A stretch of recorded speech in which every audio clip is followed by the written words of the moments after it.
Buenos días a todos, ¿cómo están? Buenos días, doctora. ¿Bien y usted? Buenos días, doctora. Muy bien, gracias. Bueno, vamos a comenzar. ¿Ya están la mayoría de sus compañeros? El tema que vamos a ver el día de hoy también está muy relacionado con lo que estuvimos hablando el día de ayer, que fue la lesión celular. Recuerden que les dije el día de ayer que en la lesión celular, si la célula no se adapta, si no logra adaptarse a esas nuevas condiciones de estrés o a las condiciones que le esté proporcionando alguna lesión, como puede ser microorganismo, alguna lesión física, alguna lesión química, entonces esta célula, si no es capaz de adaptarse, se va a lesionar y si la lesión llega a un punto de irreversibilidad, entonces la célula va a morir. El día de hoy vamos a hablar cómo es que la célula se adapta a estos cambios que les acabo de mencionar. Ok. Vamos a comenzar recordando un poquito acerca del ciclo celular. A manera muy amplia, muy específica, el ciclo celular va a tener estas fases. La fase G1, que es antes de que se inicie la síntesis del DNA, la fase concretamente de la síntesis del DNA, que es la fase S, la fase G2 o fase premitótica y la fase M, que es la fase mitótica. Pero también se encuentra un punto antes de que se inicie todo este ciclo celular, que es el punto G0, donde las células reciben el nombre de células quiescentes. Estas células que tienen la capacidad de ser células quiescentes son aquellas que son capaces de salir del ciclo celular y detenerse ahí, no replicarse hasta que llegue a ser necesario que se comiencen a dividir de nuevo estas células. Ahorita vamos a ver ejemplos de esto. Ok. Este es una esquemita de lo que les acabo de mencionar. Tenemos la fase, bueno, todo esto corresponde al ciclo celular, a la división celular, y en los cuadraditos de color rojo les pongo estos así encerrados porque son importantes que ustedes recuerden que el ciclo celular, bueno, si se dan todas estas fases que ya les mencioné, pero también antes de que se dé a cabo la síntesis y antes de que se den a cabo las mitosis, es necesario que la célula sufra un punto de control. Estos puntos de control es lo que están buscando, básicamente es daño al ADN. Si la célula, antes de que se sintetice, detecta que hay un daño al ADN, se va a detener aquí en este punto de control entre G1 y S, y entonces la célula, recuerden lo que dijimos ayer, si la célula presenta daño en el ADN, lo que va a pasar es que va a morir por una muerte celular programada, que correspondería a la apoptosis. Entonces, este sería el primer punto de control entre G1 y S. El segundo punto de control corresponde a antes de que se lleve a cabo la replicación del DNA o que se dé la mitosis. Entonces, aquí una vez más, se busca daños al ADN. Ese ADN que aún no se ha duplicado, si se encuentra lesionado, si hay alguna alteración, alguna mutación, aquí la célula también va a detener su división celular y entonces va a entrar en apoptosis. Ok. Si la célula se encuentra normal, si no hay ninguna alteración en el ADN, entonces la célula puede continuar replicándose, puede continuar dividiéndose. Eventualmente vamos a ver que estos puntos de control se pueden ver afectados por otro tipo de mutaciones, otro tipo de células, incluso algunas infecciones que pueden causar que la célula, aunque se encuentre dañada, continúe replicándose. Esas células que escapan a estos puntos de control tienen la característica de que se van a dividir de manera descontrolada y usualmente este tipo de células son las que corresponden a células tumorales.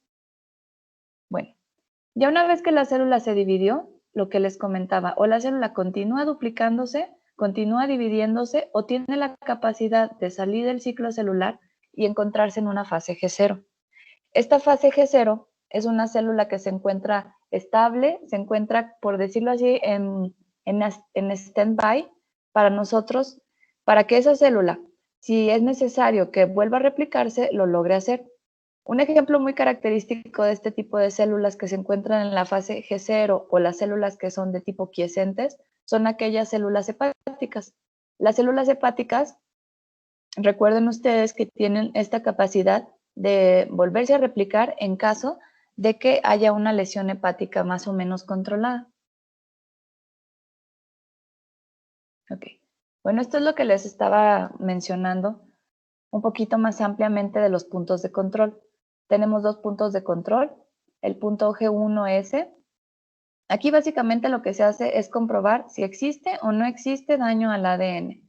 Cuando se presenta este daño, la célula va a tratar de reparar el ADN y aquí la célula se va a detener. Pero si el daño no es reparable, entonces sí van a entrar en juego todas las vías apoptósicas que estábamos mencionando ayer de las caspasas y todo esto que mencionamos ayer para que la célula muera por esta vía. El siguiente punto de control que corresponde a G2M, aquí ¿qué es lo que pasa?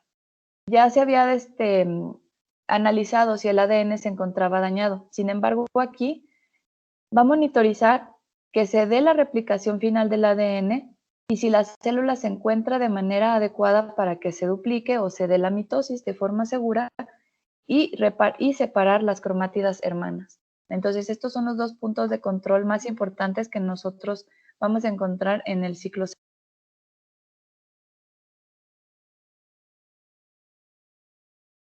¿Y quién es el que va a decir si está dañado o si se tiene que detener este ciclo celular? Hay muchas proteínas que son las encargadas de esta regulación del ciclo celular, pero la más estudiada, una de las más importantes, podríamos decirlo así, es la proteína P53.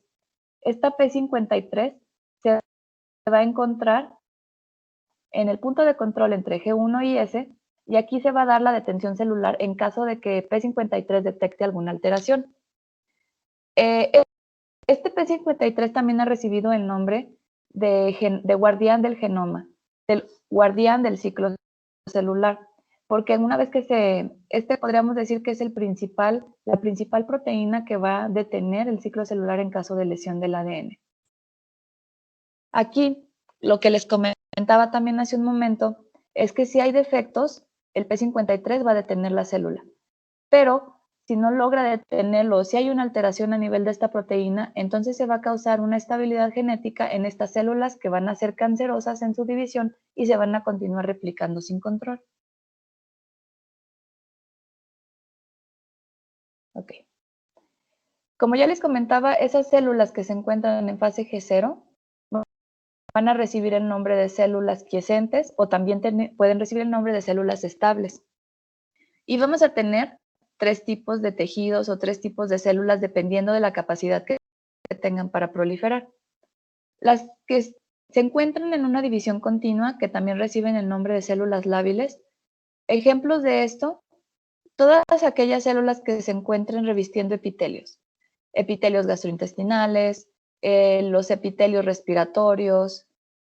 Por ejemplo, otro muy claro son aquellas que se encuentran en el tejido endometrial, que estas se encuentran en una división constante, en una división continua, y por lo tanto, estas no van a entrar a esta fase G0 que les mencionaba, sino que continúan dividiéndose continuamente.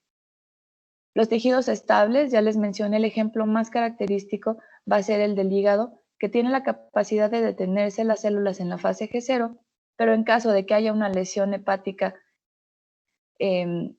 usualmente de tipo quirúrgica, pueden volver a entrar a este ciclo celular y continuar su división.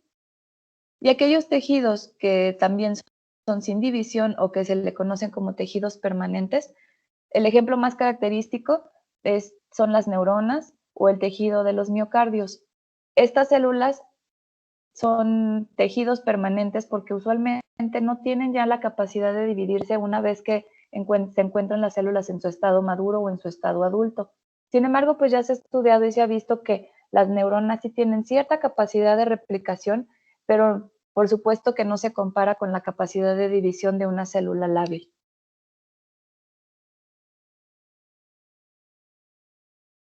Bueno, en el caso de la adaptación celular, lo que habíamos dicho ayer, la célula normal se va a encontrar en homeostasis. Una célula que no se encuentra lesionada, una célula que no tiene daño o que no tiene ninguna predisposición que ya existente de alguna inestabilidad genética o de algún tipo de alteración endocrina. Esta es una célula que se encuentra normal, una célula en homeostasis. Una célula en homeostasis va a tener un equilibrio tanto entre las demandas fisiológicas como entre aquellos límites impuestos por la estructura y la capacidad metabólica de la célula. Estos límites hacen referencia a lo que mencionábamos ayer, que no haya daños químicos, que no haya daños físicos y principalmente que no haya estímulos que estén dados por hipoxia. Todo esto, cuando se mantiene un equilibrio entre todo esto, pues estamos hablando de la homeostasis celular. Les vuelvo a poner esta tablita que vimos ayer, donde una célula normal se encuentra en homeostasis, sin embargo, cuando presenta algún estímulo dañino, la célula lo que va a tratar de hacer primero va a ser adaptarse. Y cuando la célula no logra adaptarse, entonces sí ya hablamos de una lesión celular, que vamos a tener todos los cambios que estuvimos mencionando ayer. Pero el día de hoy vamos a hablar específicamente acerca de cómo esta célula logra adaptarse a estos cambios o a estos estímulos lesivos. Ok. En la adaptación celular vamos a tener estos 4 términos que son los más comunes o los más importantes que vamos a mencionar cuando hablamos nosotros de una adaptación celular. La hipertrofia básicamente hace referencia al aumento en el tamaño de la célula. Únicamente el aumento, es decir, que se encuentra aumentada de tamaño sin aumentar su número. Cuando hablamos de que aumenta el número de las células o que hay más células de lo normal, entonces ahí estamos hablando de una hiperplasia. La atrofia, a pesar de que su nombre más bien hace referencia como que a una ausencia de células, la atrofia en este caso, en el punto de adaptación celular, hace referencia a una disminución en el tamaño de la célula. Y la metaplasia es el cambio de un tipo de célula madura por otro. Vamos a ir viendo ejemplos de cada uno de estos términos. Ok. Este es un ejemplo clásico de hipertrofia, donde en la imagen del centro tenemos una célula cardíaca normal, con sus estriaciones, es una célula normal. Y en la parte de abajo, que se ve como un corte longitudinal del corazón, tenemos las dos cámaras cardíacas, tanto el ventrículo izquierdo como el ventrículo derecho. En esta imagen lo que vemos es un corazón normal, con sus cámaras y sus paredes que se encuentran de características normales. Entonces, vámonos a la imagen de la izquierda, donde tenemos una célula que se encuentra lesionada y que necesita adaptarse a este nuevo ambiente. ¿Qué es lo más frecuente que cause este tipo de adaptación de tipo hipertrofia? Pues una sobrecarga cardíaca. Todas aquellas enfermedades o alteraciones que nos causen sobrecargas del corazón nos van a dar un cambio de tipo hipertrofia. Dependiendo de qué lado de la bomba cardíaca se vea más afectada, pues entonces vamos a encontrar ya sea una hipertrofia izquierda, una hipertrofia derecha o una hipertrofia que se encuentre de manera bilateral, como lo tenemos en el caso de la imagen que les pongo. Aquí tenemos un miocito que se encuentra adaptado o que ya sufrió este cambio de adaptación celular con hipertrofia. Y si se fijan, lo único que pasó aquí es que aumentó de tamaño. Se ve una célula un poquito más gordita y lo podemos ver también en la imagen inferior donde tenemos un aumento de las paredes, principalmente del ventrículo izquierdo, que es el que ya nada más se alcanza a ver como un pequeño conducto a través de la cámara cardíaca, pero también vemos que hay un aumento de la pared del lado derecho del corazón. Bueno, esta célula se va a adaptar. Sin embargo, recuerden lo que dijimos ayer, si la célula no se limitan estos estímulos nocivos, no se detienen, no se limita esa sobrecarga de la que estábamos hablando, entonces la célula va a pasar a un punto donde la lesión celular va a ser irreversible. Y esto ya lo vemos acá como la imagen de la derecha. Primero vamos a tener los cambios de una lesión celular de tipo reversible, donde la célula se ve tumefacta o se ve un poco hinchada, pero también tiene esos depósitos de color amarillo que corresponden a depósitos grasos. Es los cambios que mencionábamos ayer de una célula con cambios reversibles. Ok, no se quitó ese estímulo lesivo. ¿Y qué es lo que pasa? La célula va a entrar a una muerte celular, en este caso por necrosis. Y ya es lo que observamos en la imagen inferior derecha, en esa zona de color blanco que corresponde a una zona de isquemia. Una zona de isquemia que se ve así con ese colorcito como de color blanco amarillento, de bordes irregulares, y todo esto ya nos hace referencia a una lesión irreversible, porque aquí ya hay necrosis de tipo isquémica. Este es otro ejemplo de una hipertrofia. Aquí les pongo este texto donde dice, no hay células nuevas, solo las células que ya existían son más grandes. Y lo vemos aquí en este ejemplo, que es una comparación de un útero grávido a comparación del útero que se encuentra a su derecha, que es un útero de tamaño normal, que es lo que más o menos de ese tamaño se encuentra en las mujeres que no están embarazadas. Y vean a comparación del útero que se encuentra a la izquierda, pues qué tamaño más grande podemos observar. En la imagen que tiene la letra B, estas son las fibras de músculo liso que se observan normalmente en el útero. Este es el tejido normal, así se ven unas células como alargadas, de aspecto como de uso. Y a la derecha, que corresponde a la imagen que tiene la letra C, aquí tenemos unas células músculo liso. Es en la misma cantidad de células, sin embargo, estas células se ven como hinchadas, como aumentadas de tamaño, pero no aumenta el número de células, únicamente su tamaño. Otro ejemplo de hipertrofia, pues es el que se ve clásicamente cuando aumenta el tamaño en las fibras musculares de músculo esquelético cuando se realiza pues ejercicio físico intenso. Bueno, el otro ejemplo que tenemos de una adaptación celular es la hiperplasia. Aquí ya dijimos que en la hiperplasia sí va a haber células nuevas, si hay aumento en el número de las células, a diferencia de la hipertrofia. Y vamos a tener dos mecanismos por los que se desarrolla este tipo de lesión, o más bien de adaptación celular. Un cambio que puede ser meramente fisiológico o un cambio que puede ser patológico. Cuando hablamos de los cambios fisiológicos, el ejemplo que siempre me gusta mencionar porque es el más característico de tipo hormonal, pues son los cambios que se van a observar a nivel del endometrio cuando se encuentra ya sea en el embarazo o durante la fase proliferativa del endometrio. Esta es una condición fisiológica donde evidentemente aumenta el número de células que se encuentran en el endometrio, revistiendo el endometrio, pero este es un cambio normal, es un cambio esperado y es un cambio que está relacionado a los estímulos hormonales. En el caso de la hiperplasia patológica, también puede darse secundaria una exposición hormonal, pero obviamente esta exposición hormonal ya está dada de manera patológica, ya hay una alteración hormonal que se da de manera anómala, o también cuando se presentan factores de crecimiento excesivos. En el caso de esta que menciono, de los factores de crecimiento excesivos, un ejemplo también característico es aquellas personas que presentan un tumor en un adenoma de tipo pituitario, un adenoma de la hipófisis. Recuerden que esta glándula pues secreta muchas hormonas, secreta muchos factores de crecimiento y dependiendo de qué tipo de hormona es la que se secrete, pues va a ser el tipo de manifestación que vamos a encontrar. Por ejemplo, si hablamos de un adenoma que secreta prolactina, ¿qué es lo que va a pasar?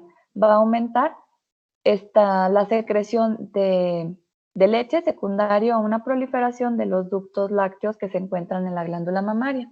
Ese sería un ejemplo de una exposición hormonal prolongada, pero que es de manera patológica y por lo tanto nos va a dar una hiperplasia, pero secundaria a una exposición anormal. Este es el ejemplo que también es muy común cuando hablamos de una hiperplasia fisiológica, lo que les decía. Estas glandulitas corresponden a un epitelio del tejido endometrial. En la imagen de la izquierda vemos cómo estas glándulas son más o menos normales, que se encuentran de forma pues muy característica glandular, que son como conductitos, pero en la imagen de la derecha, si se fijan, estas células ya pierden esta forma como de tipo ductal y se ven unas glándulas que ya se encuentran desarregladas, que se ven como irregulares y además lo más importante aquí es que hay proliferación tanto de las glándulas endometriales como del estroma endometrial que las rodea. Aquí estamos hablando de una hiperplasia fisiológica. Pero en el mismo ejemplo del endometrio, también tenemos que hablar de las hiperplasias patológicas. Esto va a estar dado cuando hay una secreción anómala del estímulo hormonal. Y aquí vamos a tener en la hiperplasia patológica 4 tipos de lesiones en el endometrio específicamente. Una hiperplasia simple con atipia, una hiperplasia simple con atipia o las hiperplasias complejas que pueden ser con o sin atipia. Cuando yo hablo de hiperplasia únicamente nos estamos refiriendo a que hay un aumento del componente tanto estromal como del componente glandular. Y cuando yo me refiero a los términos de sin atipia y con atipia, pues es precisamente a eso, si hay o no alteraciones a nivel de las células, si estas células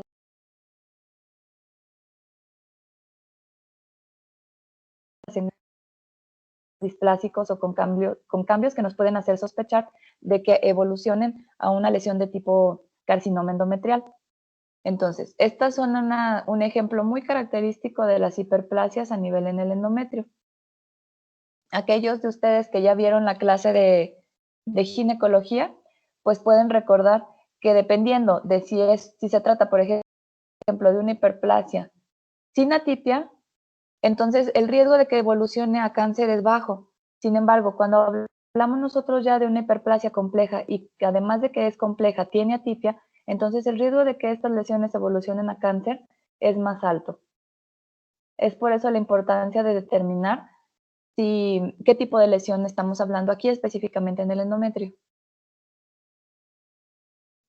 Bueno, otro tipo de adaptación celular, como ya les mencioné, es la atrofia. La atrofia es un término que hace referencia a aquellas células que se encuentran disminuidas en su tamaño. En la imagen de la A tenemos, un cerebro de características normales de una persona joven. En la parte de la izquierda se encuentra revestida por meninges y si se fijan esas meninges son casi transparentes, se alcanza a ver perfectamente las fisuras y las hendiduras de los pliegues del tejido encefálico. Y al lado derecho, pues tenemos una imagen donde ya se retiraron las meninges y todos estos pliegues se encuentran de manera normal, se encuentran muy unidos unos con otros, pero vean la imagen de la letra B. Esta imagen corresponde a un paciente que tuvo datos de demencia senil durante su vida y vean cómo el tamaño y por lo tanto el peso del cerebro es menor y además la imagen que se encuentra revestida por meninges se ve como de manera más opaca si se fijan en la comparación de la letra A. Pero aquí lo importante ver es cómo se ve en ese espacio entre las fisuras del cerebro. Vean cómo se ve aumentados estos espacios y esto es precisamente por la disminución en el tamaño de las células. Y esto es secundario a una demencia, probablemente de tipo vascular.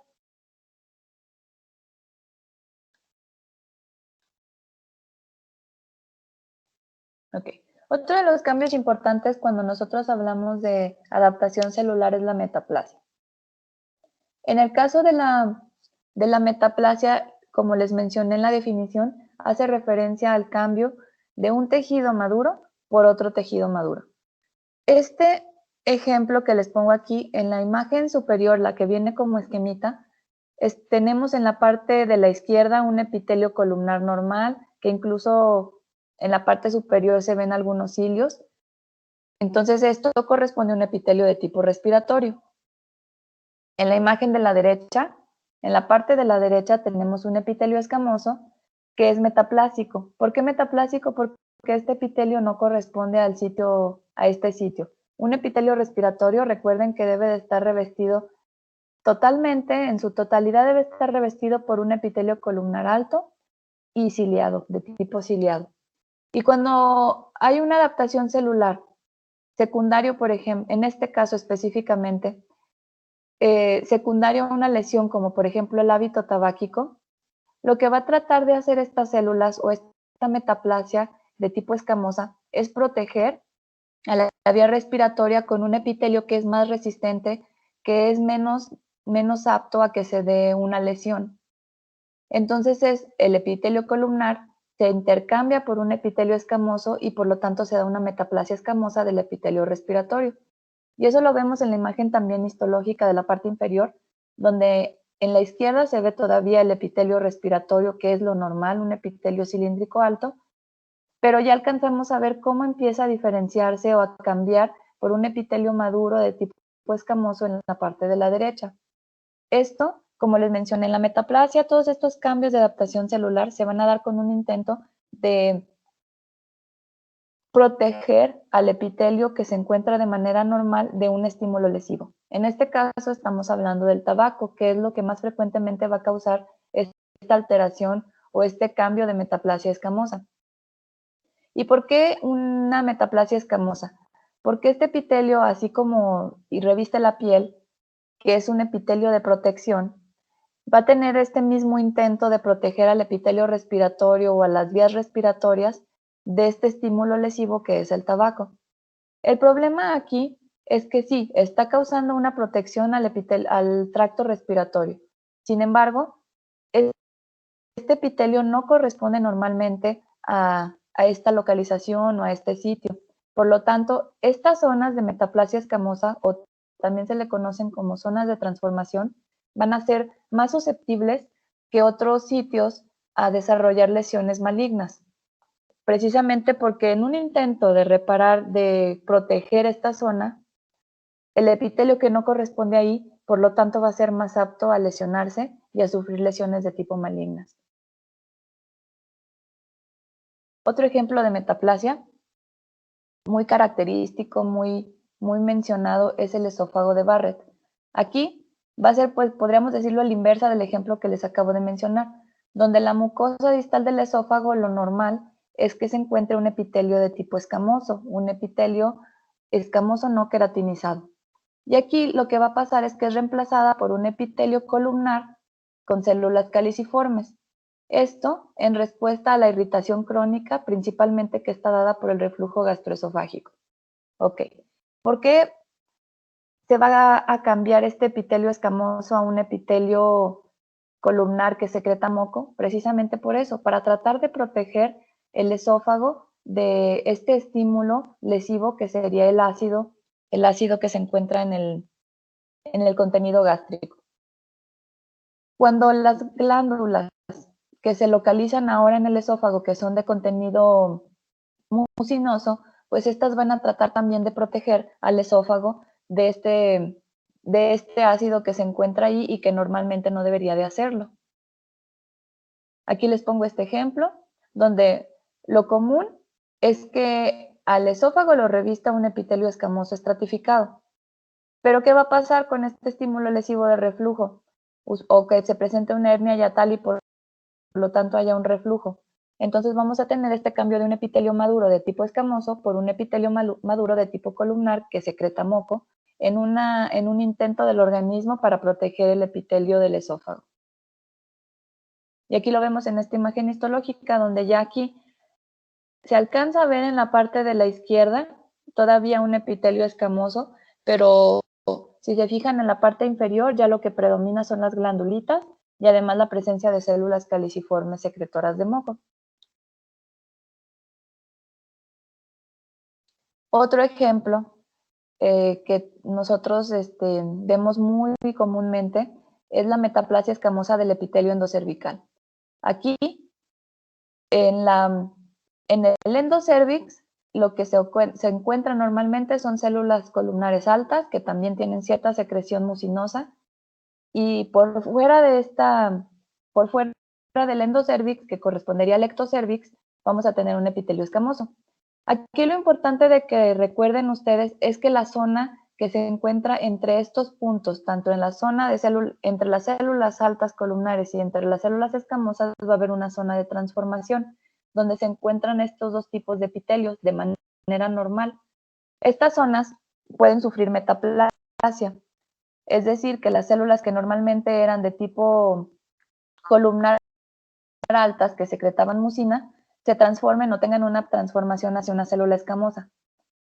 Lo importante de estudiar estas zonas es el hecho de que aquí sufren o tienen mayor riesgo de sufrir transformación maligna. Es por eso que la metaplasia, a pesar de ser un intento de proteger al organismo, eventualmente lo que va a pasar, si no se detiene ese estímulo lesivo, es que las células de estas zonas sean más propensas a desarrollar lesiones malignas. Es por eso la importancia o la relevancia de determinar si existe o no metaplasia. Y bueno, ya les pongo este cuadrito a manera de resumen de lo que acabamos de todo lo que estuvimos mencionando el día de hoy, donde tenemos que dependiendo de la naturaleza del estímulo lesivo va a ser la respuesta celular. En los estímulos fisiológicos alterados, algunos de estos estímulos no van a ser letales o no van a llevar a la célula a la muerte y por lo tanto se va a dar una adaptación celular. Dijimos que cuando hay hiperplasia o hay hipertrofia, se va a deber a un aumento de la demanda o un aumento del estímulo ya sea hormonal o de hormonal o de factores de crecimiento. Cuando hay atrofia, a diferencia de estos, es porque hay una reducción de nutrientes o una reducción de estos estímulos hormonales. Y la metaplasia se va a llevar a cabo especialmente cuando hay estímulos lesivos, ya sea físicos o químicos, que son los ejemplos que les estuve mencionando hace un momento. Bueno, y aquí abajito vienen ya los cambios que vamos a ver en la lesión celular dependiendo de si son reversibles o irreversibles o si ya hay muerte celular. Pero todo esto ya lo mencionamos el día de ayer. Hasta aquí, ¿tienen alguna pregunta, alguna duda de lo que mencionamos el día de hoy?